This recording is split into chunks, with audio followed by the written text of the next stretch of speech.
Sayyidina Umar itu masuk Islam itu gara-gara dengar adiknya baca Toha, ma anzalna alikal qur'ana litasqa illa tadhkiratal liman yakhsha tanzilam mimman khalaqal arda was samawati ula ar-rahmanu alal arsis tawa. Itu dia ma huwa bikalamid basar, tidak mungkin seperti ini karangan manusia, itu tidak mungkin.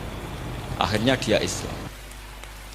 Banyak orang Islam karena diperdengarkan Quran, karena memang notnya sudah unik, makna kualitasnya juga sudah unik, semuanya itu unik, indah.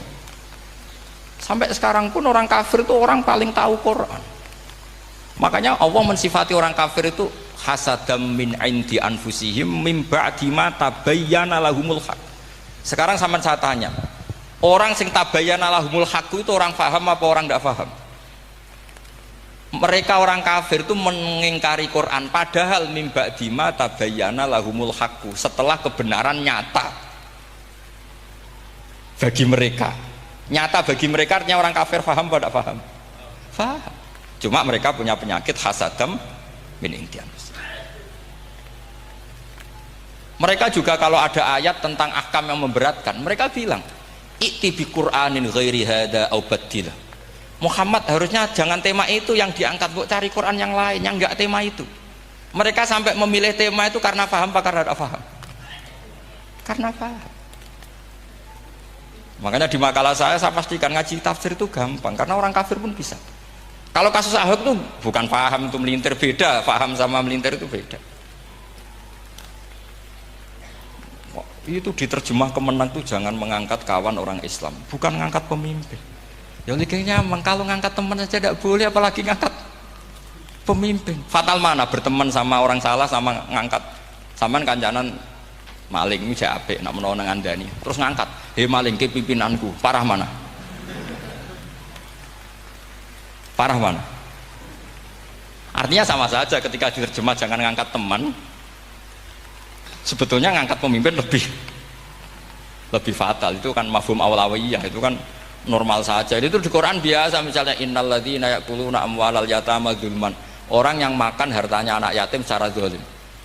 Kamu bilang, "Gus saya tidak makan kok, sepeda motornya tak gasap, tak jual." Yang diharamkan kan makan. Wah ya sarap kalau gitu. Maknanya begini, memakan harta anak yatim artinya ifsad. Ifsad itu merusak. Nak ngono ikhraq, membakar atau mencuri sama dengan makan, bal asyad, malah kan lebih apa? Lebih apa? Dasar. Jadi yakuluna di situ tuh ba'dul amsilah, sebagian contoh min wujuhil ifsad atau min wujuhil ihlak. Jangan kok karena ayatnya makan, oh yang haram tuh makan, kalau nyuri gak apa-apa. Wah ya fatal. Itu kan sama dengan santri geblek ketika ada kiai ini, "Cong, kowe mbek bojomu jogeman naboi." Suatu saat istrinya lapor lagi, "Pak Yai sekarang tidak naboi tapi nyadui."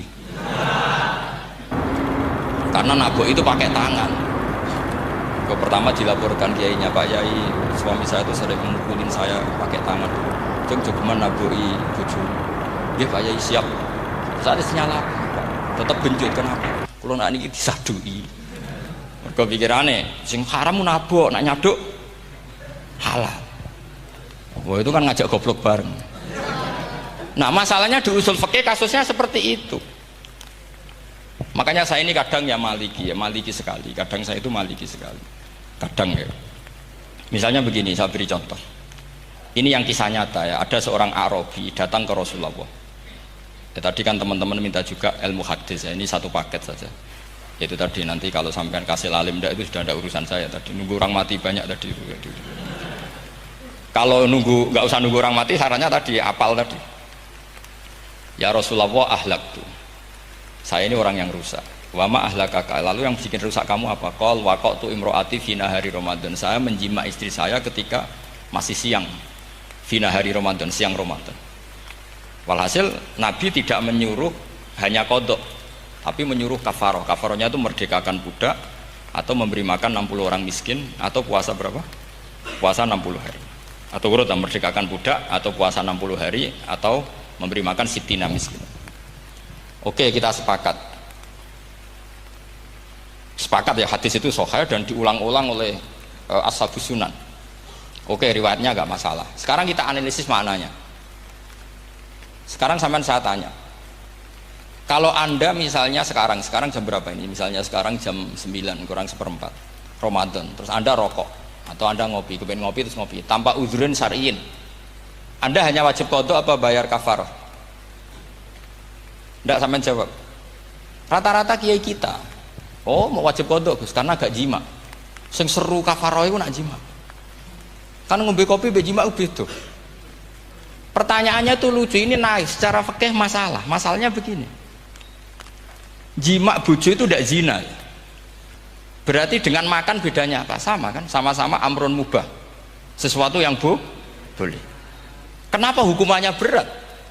Makanya kata Imam Malik, ndak itu nilainya. Nilainya adalah hadku hurmati Ramadan bi ghairi udhrin syar'iyyin. Makanya kata Imam Malik, siapapun yang makan fina hari Ramadan, iftar apapun fina hari Ramadan bi ghairi udhrin syar'iyyin, maka hukumnya sama dengan jima fina hari Ramadan. Karena sama-sama ihlak ifsad hurmata Ramadan bi ghairi udhrin syar'iyyin.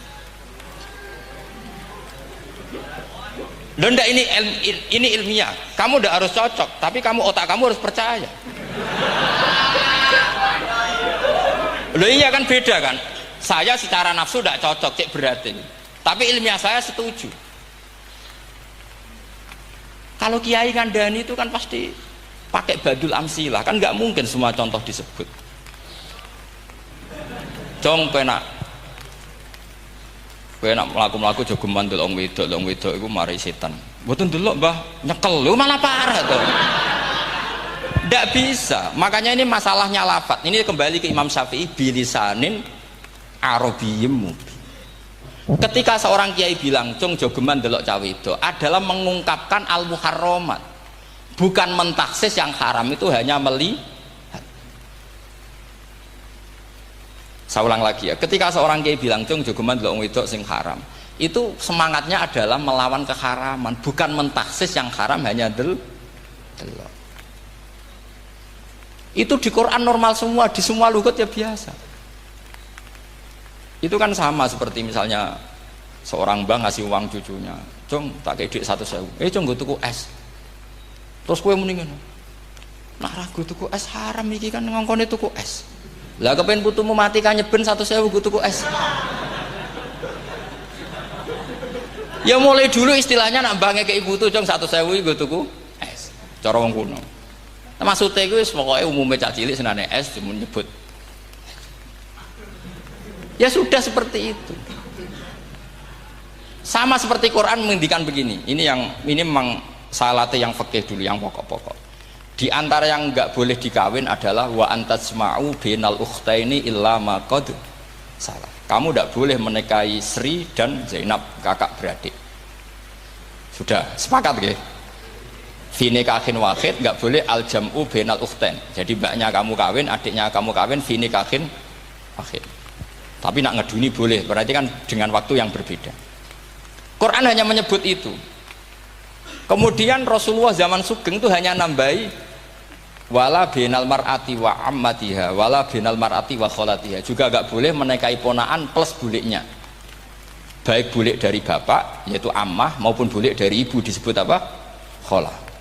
Kemudian ulama fikih merasa ada yang kurang, ditambahi lagi dua perempuan yang andekan yang satu itu lelaki kok haram nikah, berarti haram jam'u fi nikahin wahid. Misalnya cucu rabibahnya boleh enggak? Enggak boleh kan?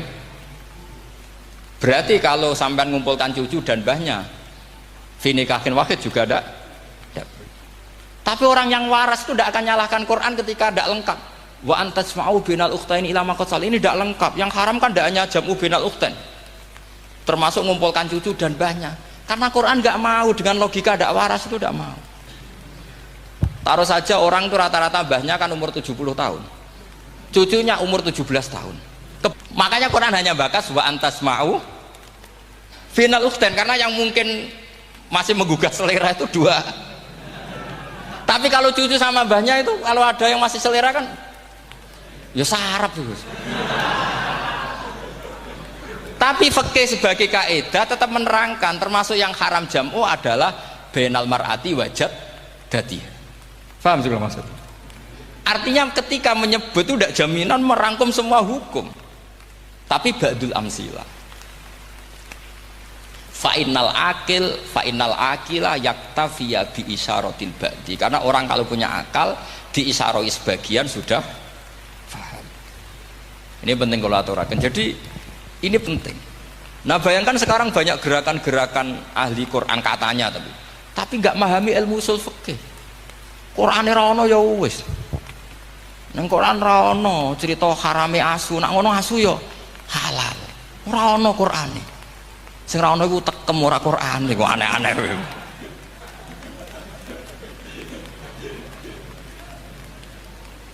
Itu kan sama, terus sampean misalnya tadi jam 09.00 Ramadan tambah uzurin syariyin terus mangan mie rokokan.